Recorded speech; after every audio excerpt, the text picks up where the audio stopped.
오늘 본문에는 예수님께서 가버나움이라고 하는 도시에 들어가셨을 때에 병든 하인을 고치기 위해서 예수님을 찾아온 로마 백부장과의 만남이 기록이 되어 있습니다.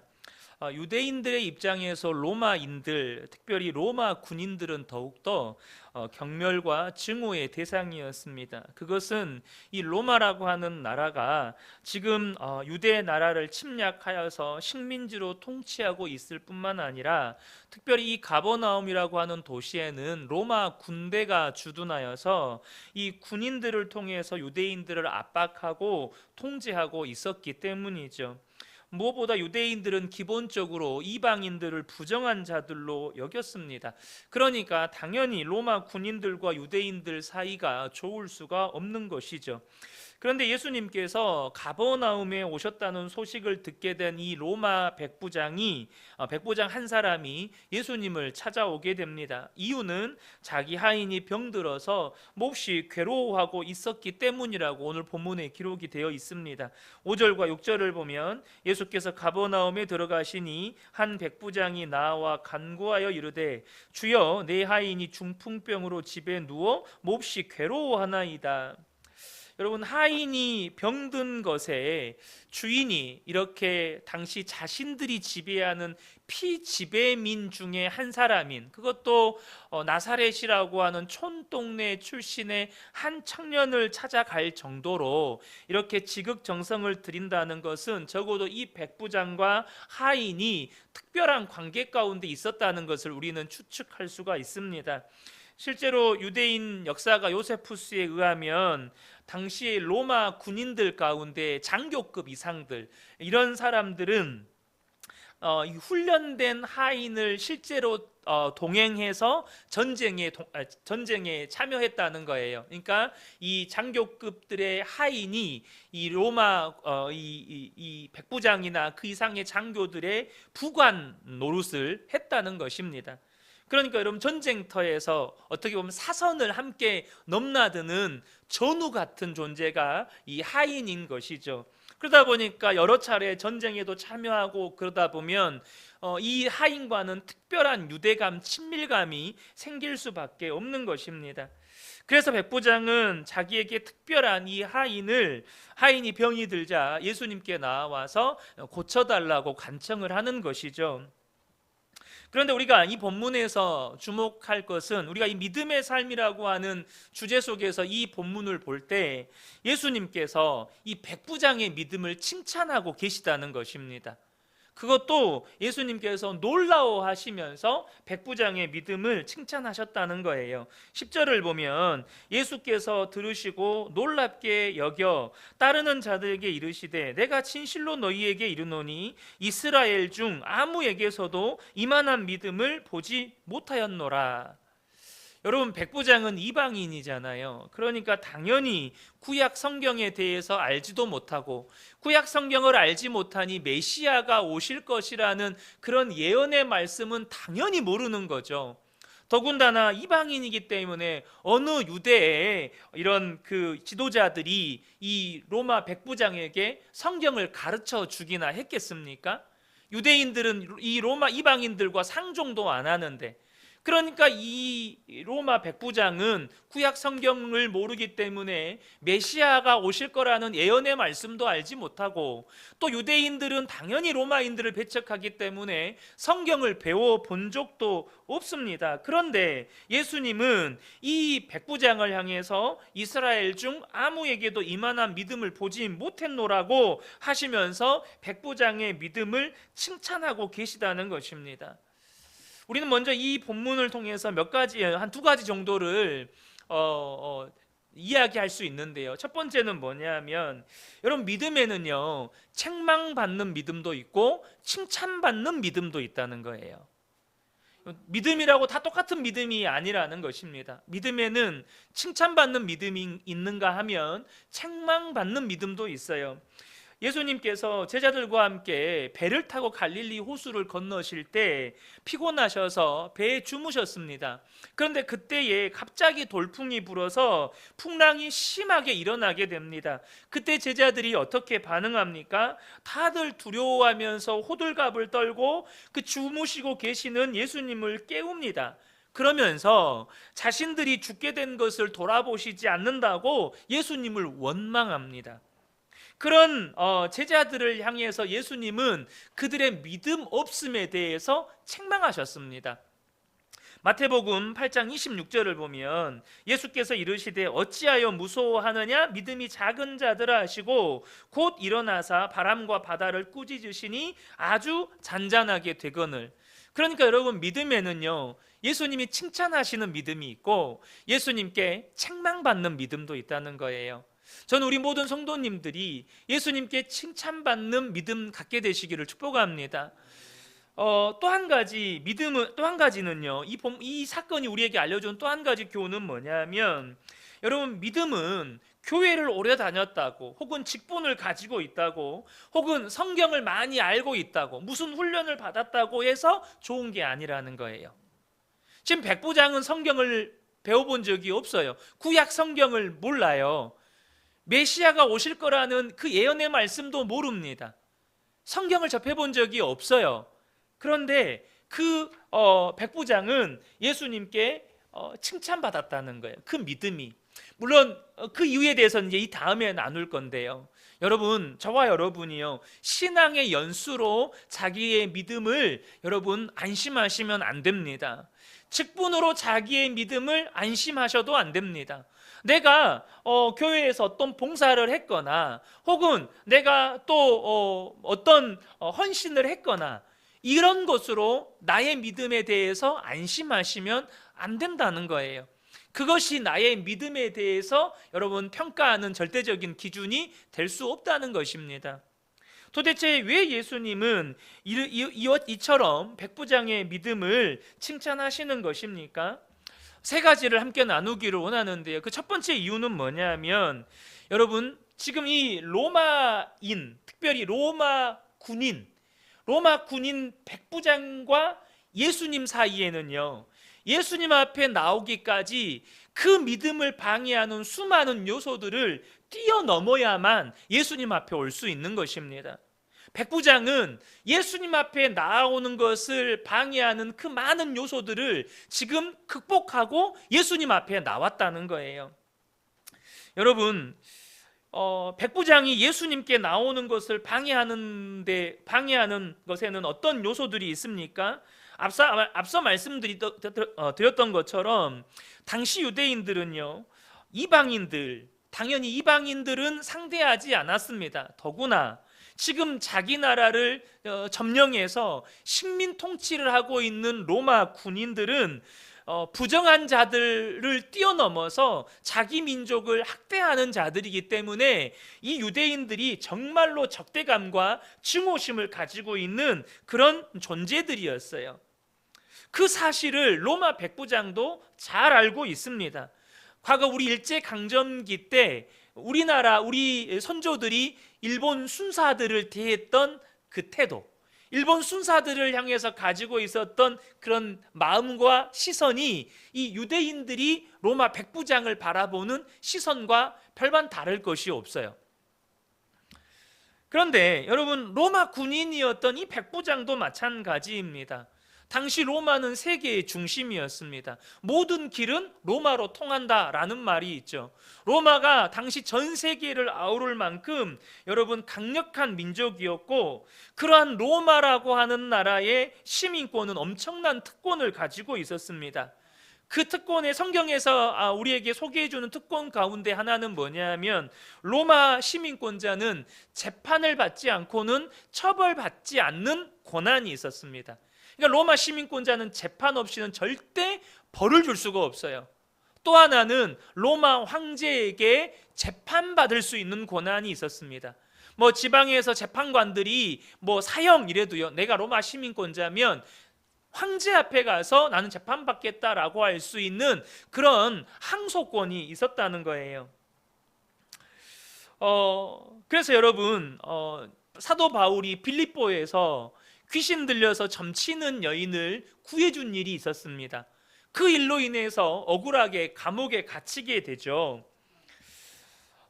다음날 이제 이 바울을 이 당시 빌립보 감옥의 상관이 풀어주라고 말을 합니다. 바울과 실라를. 이때 바울이 그것에 대해서 항의를 해요. 사도행전 16장 37절을 보면 바울이 이르되 로마 사람인 우리를 죄도 정하지 아니하고, 그러니까 재판도 하지 않고 재판을 통해서 죄가 있는지 없는지 판결하지도 않고 공중 앞에서 때리고 옥에 가두었다가 이제는 가만히 내보내고자 하느냐, 이 말이 무슨 말이죠? 너희들의 잘못을, 너희들의 실수를 지금 덮고 유야무야 넘어가려고 하느냐, 지금 이렇게 항의를 하고 있는 겁니다. 그들이 친히 와서 우리를 데리고 나가야 하리라. 너희들이 로마 시민권자들을 재판도 하지 않고 이렇게 벌한 것에 대해서 반드시 나 이거 책임 묻겠다. 너희들이 직접, 상관이 직접 와서 나를 모시고 나가라. 그러니까 이 말을 그대로 전해주니까 이 상관들이 벌벌 떱니다. 그래서 그들이 와서 이 바울에게 이 성에서 떠나가 달라고 간청을 합니다.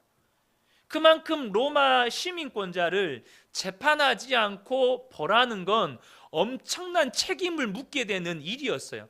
그러니까 이 로마 시민권자라고 하는 이 특권은 엄청난 것이었습니다.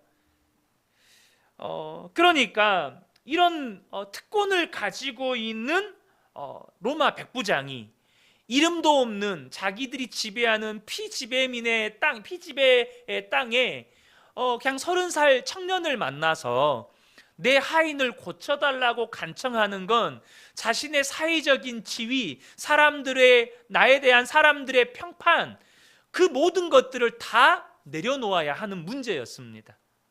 유대인들의 적대감과 증오감을 뚫고 또 내가 그 유대 청년을 만났을 때 이 로마 사회에서 받게 될 사람들의 조롱과 비난과 그 평가들을 다 무시하고 예수님 앞에 나와야 했다는 거예요. 그런 장애 요소들을 아무 거리낌 없이 뛰어넘어서 지금 예수님 앞에 나와요. 그리고 이미 예수님 앞에 나왔을 때 이 백부장 안에 믿음이 있음을 보게 됩니다. 무엇으로 알 수 있습니까? 예수님을 부르는 백부장의 호칭을 보면 이미 백부장 안에 믿음이 있다는 것이 분명해집니다. 6절을 보면 이르되 주여 내 하인이 중풍병으로 집에 누워 몹시 괴로워하나이다. 지금 백부장이 유대 30살 청년을 향해서 뭐라고 부릅니까? 주님이라고 부릅니다. 주님이라고 불러요. 여러분, 이 로마 시민권을 가진 로마 백부장의 입장에서 정말 한낱 피지배의 속국의 이 식민지의 한 유대 청년에게 주님이라고 부르는 건 상상할 수도 없는 일입니다. 그런데 그는 너무나도 당연하게 예수님을 향해서 주님이라고 불러요. 사랑하는 성도 여러분, 우리가 예수님을 믿는다고 할 때 우리의 믿음을 방해하는 많은 요소들이 있습니다. 그것 때문에 도저히 말씀 앞에 아멘이 안 되는 거예요. 이 로마 백부장은 지금 눈에 보이는 예수님 앞에 주여라고 외쳤지만 우리는 뭐가 우리에게는 주여입니까? 사실 말씀 앞에 아멘이 예수님을 주님으로 고백하는 우리의 믿음의 고백입니다. 그런데 우리의 이 믿음을 방해하는 요소들로 인해서 때로는 말씀 앞에 아멘이 안 되고 순종이 안 될 때가 있어요. 어떤 분에게는 자신의 신앙 경험일 수 있습니다.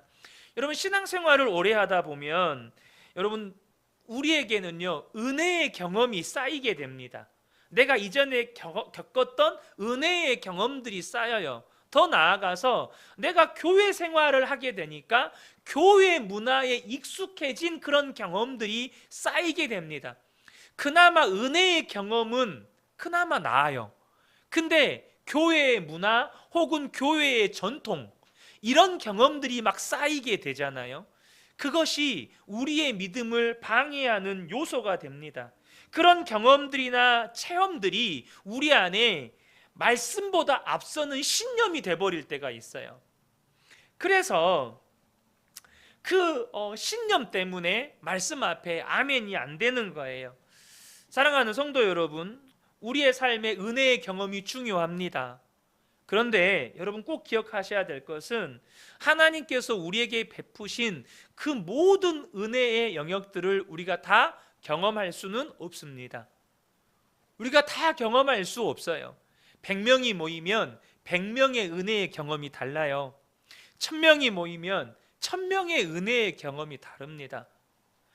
그런데 그렇게 우리가 은혜의 경험이 우리는 지극히 개인적일 수밖에 없고 내 삶에 한정적일 수밖에 없는데, 그것이 하나님 말씀보다 앞서는 신념이 될 때 때로는 내가 경험해 보지 못한 은혜의 말씀이 내게 주어졌을 때 아멘이 안 되는 거예요. 쉽게 아멘이 안 되는 것입니다. 어떤 분에게는 상처가 믿음을 방해하기도 합니다.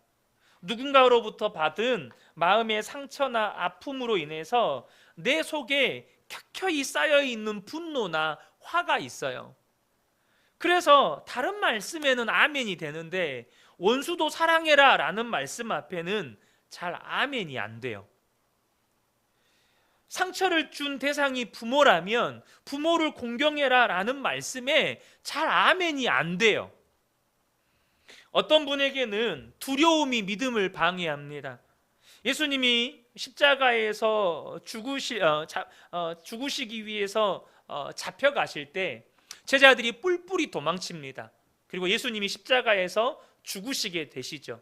그때 제자들이 어떻게 합니까? 자기들도 잡혀가서 죽게 될까봐 그들이 모인 곳에 문을 걸어 잠그고 집 밖으로 나오지를 않습니다.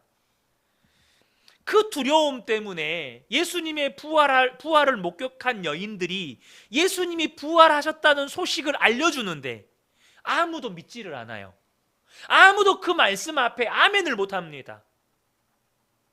여러분, 이처럼 우리의 삶에는요, 우리의 믿음을 방해하는 요소들이 있어요. 여러분에게 믿음을 방해하는 요소는 무엇입니까? 여러분, 지금 백부장은요, 자기 앞에 놓인 이 믿음을 방해하는 요소들을 뛰어넘어서 예수님 앞에 나아가서 주여라고 외치고 있는 것입니다. 저는 우리 그은혜교회 모든 성도님들이 주님은요, 우리의 믿음이 자라기를 원하시기 때문에 저와 여러분의 믿음을 방해하는 그 울타리들, 그 믿음을 방해하는 장벽들을 반드시 들추어 내십니다. 그리고 그걸 직면하게 하시고 그것을 뛰어넘게 하십니다. 아마 이미 그것들을 경험해 보신 분들이 계실 거예요. 주님은 우리의 믿음이 자라기를 원하세요. 우리가 스스로가 어쩌면 그 믿음의 한계를 정해놨을 수도 있고, 혹은 내가 자라온 삶의 경험이나 환경 속에서 나도 어쩌지 못하는 문제 앞에서 여전히 머물러 있는 분들이 계실 수 있어요. 근데 여러분 그거 아십니까? 주님 계속 그것을 들추어 내실 겁니다. 그걸 직면하게 하실 것이고 그것을 저와 여러분에게 뛰어넘으라고 말씀하실 것입니다. 왜냐하면 그 너머에 있는 은혜의 세계가 너무나도 위대하기 때문입니다. 하나님은 더 위대한 은혜의 세계를 저와 여러분에게 경험하기를 원하시기 때문이에요. 두 번째는요, 이 백부장이 예수님께 그 믿음이 칭찬받았던 이유는 뭐냐면 이 백부장이 주님의 주권을 인정하고 있다는 것입니다. 백부장이 예수님께 온 것은 병든 하인이 고침받기 원했기 때문입니다. 그러면 당연히 예수님께 자기 하인을 고쳐달라고 요청을 해야 되잖아요. 그런데 예수님께 나아온 이 백부장은 예수님께 뭐라고 말을 하냐면 그냥 자신의 하인이 처해 있는 상황만을 예수님께 아랠 뿐이에요. 6절을 보겠습니다. 이르되 주여 내 하인이 중풍병으로 집에 누워 몹시 괴로워하나이다. 여러분, 여러분의 자녀가 지금 아주 중한 병에 혹은 죽을 병에 걸렸을 때 의사 앞에 그 여러분의 자녀를 데리고 간다면 여러분은 뭐라고 말하겠습니까? 고칠 수 있나요? 어떻게 하면 고침받을 수 있을까요? 꼭 좀 고쳐주세요. 여러분 이렇게 요청하지 않겠어요? 당장 의사 앞에 데리고 갔다 하더라도. 그런데 지금 이 백부장은 예수님 앞에 나와서 자기 하인이 처해 있는 상황만을 알고 있다는 거예요. 이렇게 해달라 저렇게 해달라 구하고 있지 않다는 것입니다. 어쩌면 우리의 믿음 혹은 우리의 기도의 가장 큰 문제 혹은 가장 큰 한계가 여기에 있는지 몰라요. 무슨 말이냐면 여러분 우리 안에는요 자기 중심적인 신앙이 굉장히 강합니다. 자기 중심적인 믿음이 굉장히 강해요. 무슨 말이냐?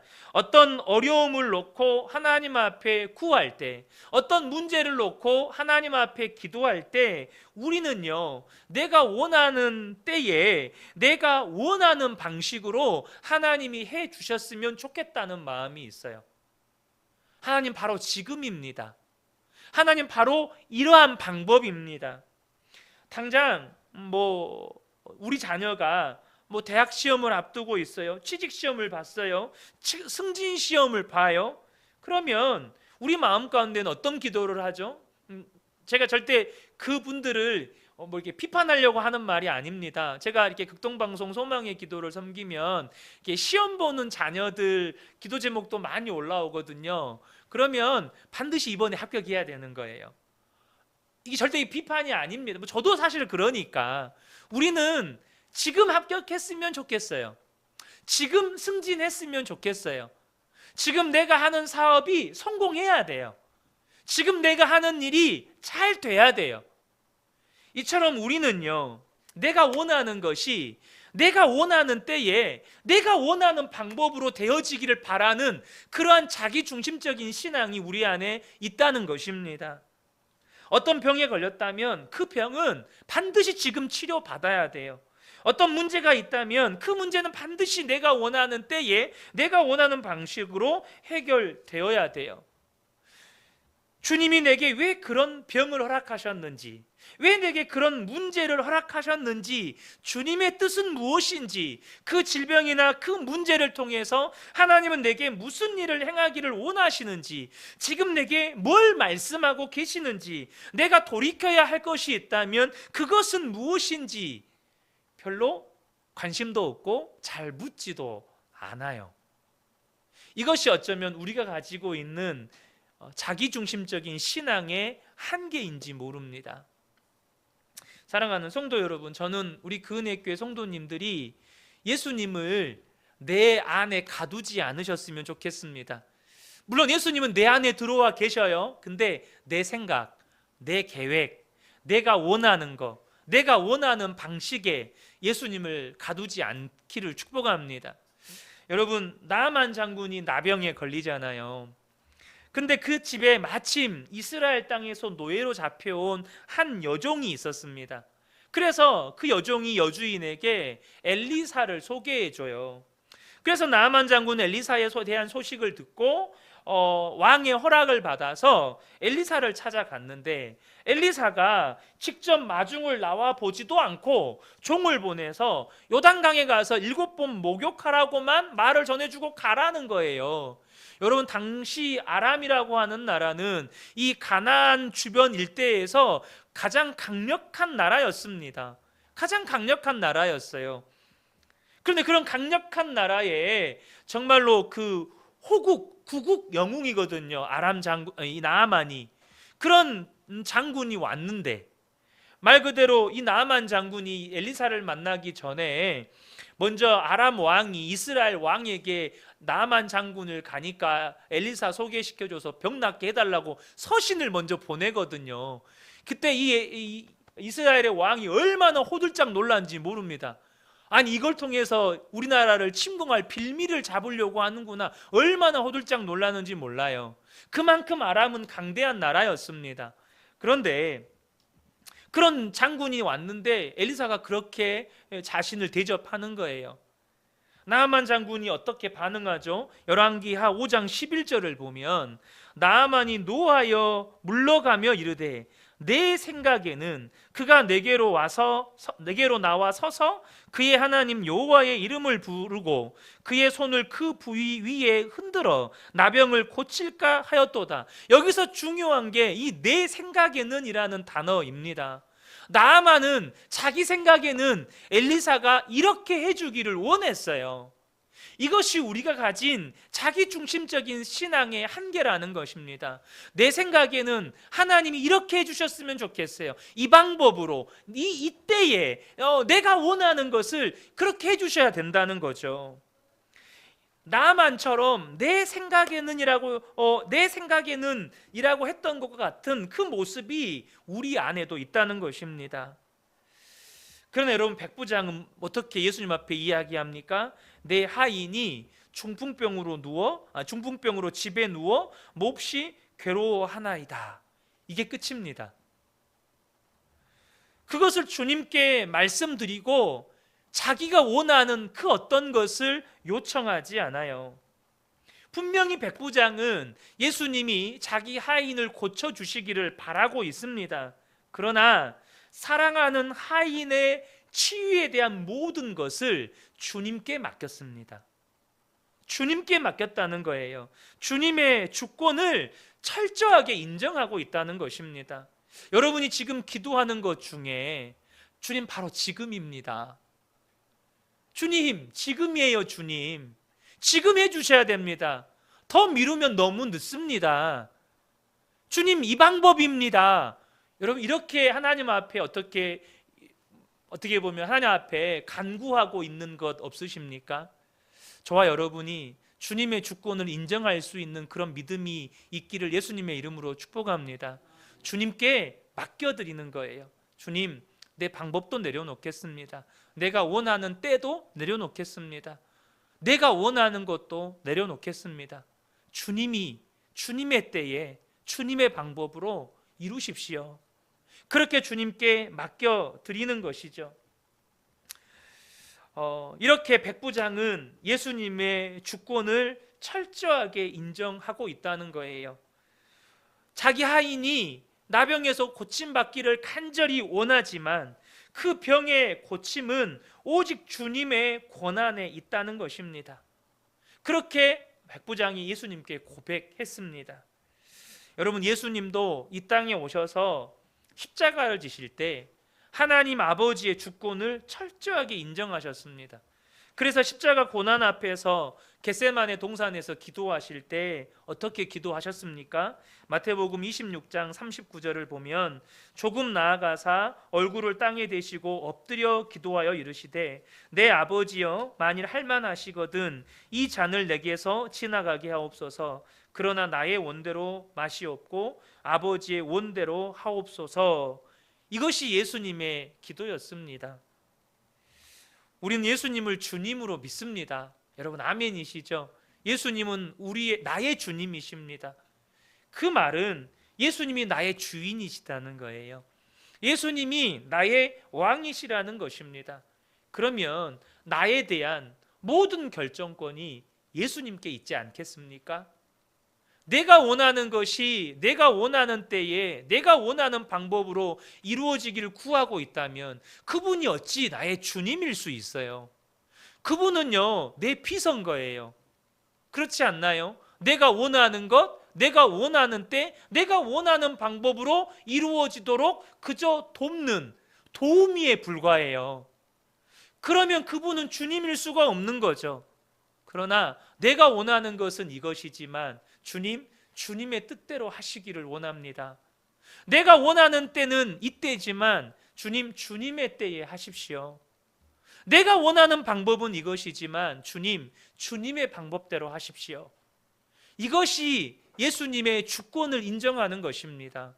사랑하는 성도 여러분, 예수님은 우리의 주님이십니다. 주님의 주권을 온전히 인정해 드릴 수 있는 저와 여러분 되시기를 축복합니다. 세 번째는요, 예수님의 권위를 인정하고 있었기 때문에 그가 예수님께 칭찬을 받을 수 있었다는 것입니다. 그런 백부장의 태도에 예수님께서요 즉각적으로 반응하십니다. 뭐라고 하십니까? 내가 가서 고쳐주겠다. 그러니까 그 백부장이 예수님께 하인의 상황에 대해서 아랠 때 이미 예수님은 백부장 안에 있는 믿음을 보셨어요. 그러니까 즉각적으로 예수님은 내가 가서 고쳐주겠다라고 하시는 거예요. 그런데 여러분, 이게 얼마나 놀랍고 감사한 일이에요.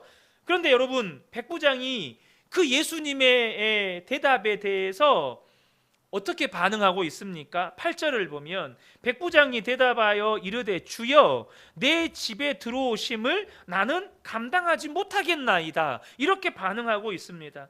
여러분, 이 말의 뜻이 무슨 뜻일까요? 내 집에 들어오심을 나는 감당하지 못하겠나이다. 이것은 백부장에 대한 좀 이해감이 필요합니다. 백부장은요 권위가 무엇인지를 정확하게 이해하고 있는 사람이었어요. 이 권위가 무엇이라는 것에 대해서 백부장은 비록 자기가 유대인들을 지배하는 로마 백부장이지만 예수님의 권위가 그 무엇과도 비교할 수 없이 위대하다는 것을 분명하게 알았습니다. 백부장이 이 이야기를 하면서 9절을 보면 자신이 어떤 처지에 있는지를 이야기합니다. 나도 남의 수하에 있는 사람이요 내 아래에도 군사가 있으니 이더러 가라 하면 가고 저더러 오라 하면 오고 내 종더러 이것을 하라 하면 하나이다.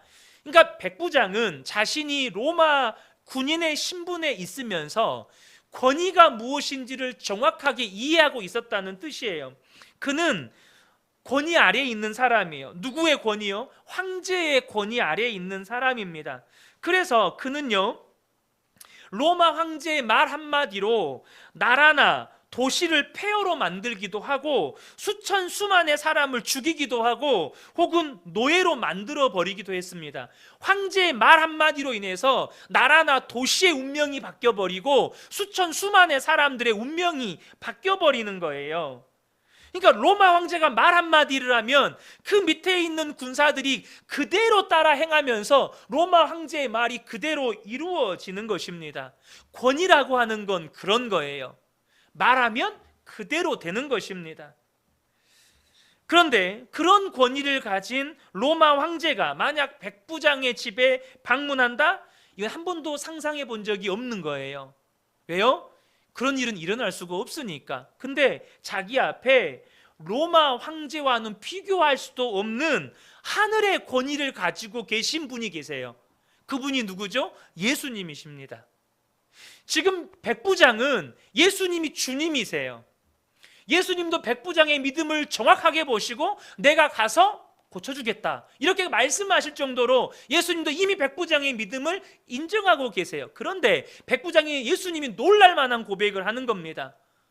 그는 권위가 무엇인지를 알기 때문에 그 권위를 가지신 예수님이 자기 집에 오는 것을 감당하지를 못하겠다는 거예요. 그리고 예수님께는 그런 권위가 있으니까 뭐라고 말하죠? 말씀만 하십시오. 그러면 내 하인이 낫겠사옵나이다. 8절을 보면 백부장이 대답하여 이르되 주여 내 집에 들어오심을 나는 감당하지 못하겠사오니 다만 말씀으로만 하옵소서. 그러면 내 하인이 낫겠사옵나이다. 그러니까 이 땅의 권위를 가진 황제도 명령만 하면, 말만 하면 나라나 도시의 운명을 바꾸기도 하고 수천 수만의 사람을 바꾸기도 하는데, 말씀 한마디로 죽은 자도 살리고 말씀 한마디로 도무지 사람이 고칠 수 없는 병도 고치고 귀신도 쫓아내신 주님이시라면 말씀만 하시면 내 하인이 반드시 나을 것입니다 라고 고백하고 있는 거예요. 여러분, 이를 통해서 우리가 분명하게 아는 건 뭐냐 하면, 여러분, 권위를 인정하는 믿음이란 뭐냐 하면 말씀의 권위를 인정하는 믿음입니다. 여러분이 예수님의 권위를 인정한다는 건 말씀의 권위를 인정한다는 거예요. 그러면 여러분, 말씀의 권위를 인정한다는 건 무슨 뜻이죠? 하나님이 말씀하시면 그대로 된다는 것을 믿는 거예요. 하나님이 말씀하시면 그대로 된다는 걸 믿어요. 그러니까 여러분의 삶에 정말 중요한 게 뭘까요? 하늘과 땅의 모든 권세와 권위를 가지신 그분이 말씀해 주시면 끝이 나는 거예요. 그러니까 내 앞에 어떤 문제가 있어요. 내 앞에 어떤 고난이 있어요. 도무지 해결하지 못한 어려움이 있어요. 여러분, 그 문제를 해결하는 방법은 간단합니다. 뭘까요? 주님이 말씀해 주시면 끝이 나는 거예요. 주님이 말씀해 주시면 끝이 나는 거예요. 하인이 언제 나아요? 예수님이 말씀해 주시면 낫겠사옵나이다. 주님이 나을 거라고 말씀만 해 주십시오. 그러면 낫습니다. 사랑하는 성도 여러분, 저는 우리 모든 성도님들이 하나님의 말씀 앞에 말씀의 권위를 인정하는 믿음이 있게 되시기를 예수님의 이름으로 축복합니다. 그러므로 여러분, 말씀의 권위를 인정하는 믿음을 가진 성도는요, 문제 해결을 구하지 않습니다. 뭘 구할까요? 나에게 말씀해 주시기를 구합니다. 왜요? 말씀하시면 끝이 나니까. 말씀하시면 끝이 나니까 하나님께 말씀해 주시기를 구하는 거예요.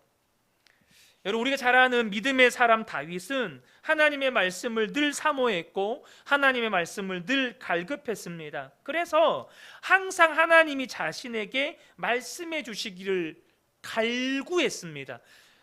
시편 19편에 다윗의 고백을 보겠습니다. 시편 19편 7절에서 10절입니다. 여호와의 율법은 완전하여 영혼을 소성시키며 여호와의 증거는 확실하여 우둔한 자를 지혜롭게 하며 여호와의 교훈은 정직하여 마음을 기쁘게 하고 여호와의 계명은 순결하여 눈을 밝게 하시도다. 여호와를 경외하는 도는 정결하여 영혼까지 이르고 여호와의 법도 진실하여 다 의로우니 금 곧 많은 순금보다 더 사모할 것이며 꿀과 송이꿀보다 더 달도다. 다윗은 순금보다 말씀을 더 사모했습니다. 하나님의 말씀을 더 사모했어요. 하나님이 나에게 말씀해 주실 것을 더 사모했다는 것입니다.